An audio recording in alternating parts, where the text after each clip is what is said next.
hardest part of living alone isn't the mornings, it's the evenings. When the day winds down, the house gets quiet, and it's just you. That's when living alone really hits. Here's what my evenings actually look like at 68. No perfect routine, no productivity hacks, just the honest truth about how I end my day when there's no one else there. If you're new here, I share real life living alone after 60. I'm not here to sell you the perfect senior life. I'm here to show you the real one. All right, let's talk about evenings. 5 o'clock rolls around and I'm thinking about dinner. Some nights I have energy, some nights I don't. On good nights, I'll make something from scratch. One of those sheet pan dinners or a simple stir fry. Something that feels like I'm taking care of myself. On tired nights, it's leftovers, or scrambled eggs, or honestly, sometimes just cheese and crackers with an apple. And I've learned to be okay with that. For years, I felt like I had to make a proper dinner every single night. Like if I didn't, I was letting myself down. But now I know that feeding yourself on a hard day, even if it's simple, is still taking care of yourself. The important part isn't what I eat, it's that I sit down at the table.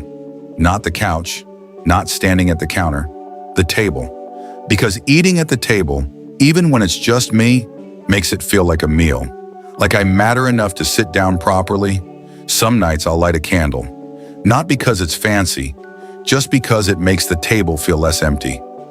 By 6:30, I'm cleaning up. And here's where living alone is actually easier.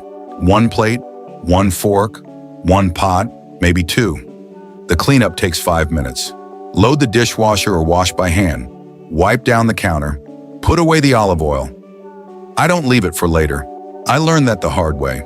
If I leave dishes in the sink overnight, I wake up to a mess and the day starts badly. So I clean as I go. It's become a ritual now. Dinner done, kitchen clean, ready for tomorrow. There's something calming about it. The kitchen goes from dinner chaos back to order. 5 minutes and it's done. I make my coffee for tomorrow morning. Set up the pot so all I have to do is press the button when I wake up. Little things like this make the next morning easier. And when you live alone, you learn to be kind to your future self. 7 o'clock is when the evening really begins. This is my time. No one needs anything from me. No one's asking questions or making plans. It's just me in the next few hours. Most nights I watch something, a show I've been following, the news, sometimes a movie if I'm in the mood. I'm not going to pretend I'm reading classic literature every night. Sometimes I just want to zone out in front of the TV. And that's fine. I'll sit in my chair with a blanket, maybe make a cup of tea, peppermint or chamomile, something warm and calming. Some nights I'll call someone, my sister, a friend, my niece. Not a long call, just 10, 15 minutes. Checking in, hearing another voice. It's not the same as having someone in the room with you, but it helps.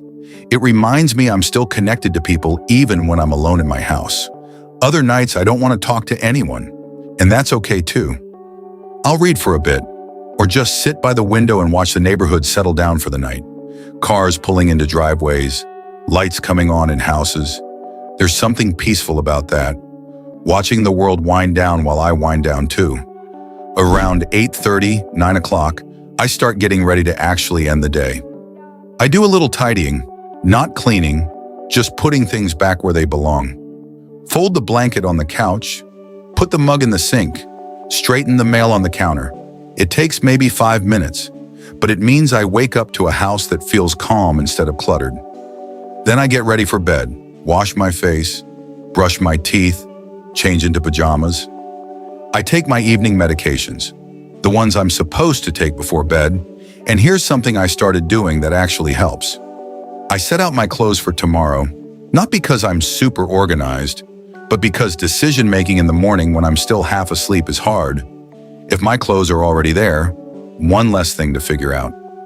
I check that the doors are locked, the stove is off, the coffee pot is ready. Little checks that let me sleep better.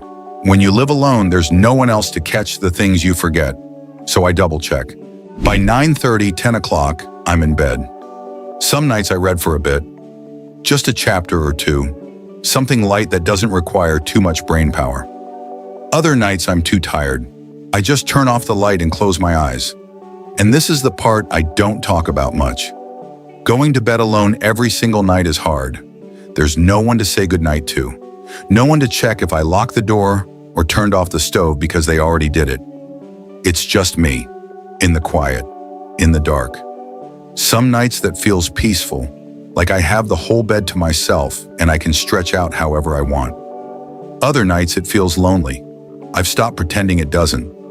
Some nights are just lonely, and I let myself feel that instead of fighting it. Because fighting loneliness at 10 p.m. when you're exhausted doesn't help. Acknowledging it and letting it be there does. I remind myself that tomorrow's a new day, that this feeling will pass, that I'm okay even when it's hard, and then I sleep. That's my evening, 5 p.m. to 10 p.m. every night, with small variations. It's not exciting, it's not inspiring, it's just real. Some evenings are peaceful, some are lonely, most are somewhere in between. But here's what I've learned about evenings living alone. You have to create your own rhythm, your own rituals. No one else is going to light that candle at dinner. No one else is going to make sure the kitchen's clean before bed. No one else is going to call your sister or check the locks. That's on you. And at first that feels like a burden, like one more thing you have to manage alone. But over time, it becomes something else. It becomes your routine, your way of taking care of yourself, your way of ending the day with intention instead of just collapsing. The evenings are yours. You get to decide what they look like. If you want to eat dinner at 5, do that. If you want to eat at 8, do that. If you want to watch 3 hours of television, watch it. If you want to read, read. If you want to call someone every night, call them. If you want silence, take it. There's no right way to do evenings alone. There's just your way, and your way is allowed to change. Some seasons you'll have more energy, some seasons you won't. Some seasons you'll want more social connection in your evenings. Some seasons you'll want to be left alone. All of that's okay. The goal isn't to have the perfect evening routine. The goal is to get through the evening in a way that feels manageable and gets you to bed without feeling terrible. That's it. That's the bar. So that's my evening. Dinner, cleanup, a few quiet hours. Bed, nothing fancy, nothing Instagrammable. Just real life when the day ends and it's just you. If your evenings look like this too, you're not alone in that. A lot of us are doing this same quiet routine in our own houses. And if your evenings are harder than mine, I see that too. Some nights are just tough. You're allowed to have those. Drop a comment if you want. Sometimes it helps just to say what your evenings are actually like. I read everything. And if tonight's one of the hard ones, I hope tomorrow's a little easier. I'll see you in the next one.